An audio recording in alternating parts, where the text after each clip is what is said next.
तर स्वागत आहे मित्रांनो आपल्या नवीन युट्यूब चॅनलवरती.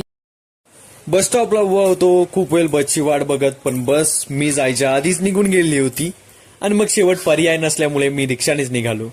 रिक्षामध्ये बसलो, कर्जतला पोहोचलो तर पाहिलं इतकी गर्दी होती की अक्षरशः मला स्टेशनला जायला सुद्धा अर्धा तास लागला असता.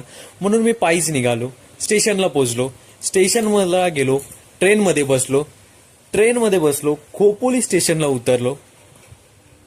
स्टेशन पासून चालत निघालो, मेन रोडला गेलो. मेन रोडला लोणावळा गाडी लागतात. मला जायचं होतं लोणावळ्यासाठी. मी लोणावळा गाडीमध्ये बसलो, विंडो सीट पाहून सीटवर बसलो. काही वेळाने लोणावळा बस सुद्धा निघाली. शनिवार होता त्यामुळे इकडे सुद्धा खूपच गर्दी होती. एक काका तर माझ्या पायांना उशी समजून अक्षरशः मस्त लोळत पडले होते आणि माझे पाय अगदी आकडून पडले होते. एवढ्या गर्दीमध्ये सुद्धा कंडक्टर काकू आपला रस्ता काढत तिकीट काढण्यासाठी आल्या. मी 25 रुपये देऊन तिकीट काढला.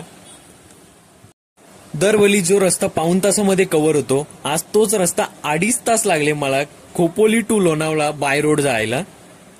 माझा मामा बिचारा 2 तास माझी वाट बघत थांबला होता. शेवटलो एकदाचा लोणावळामध्ये. मित्रांनो भेटूया पुढच्या ब्लॉगमध्ये. तोपर्यंत लाईक करा, सबस्क्राईब करा आणि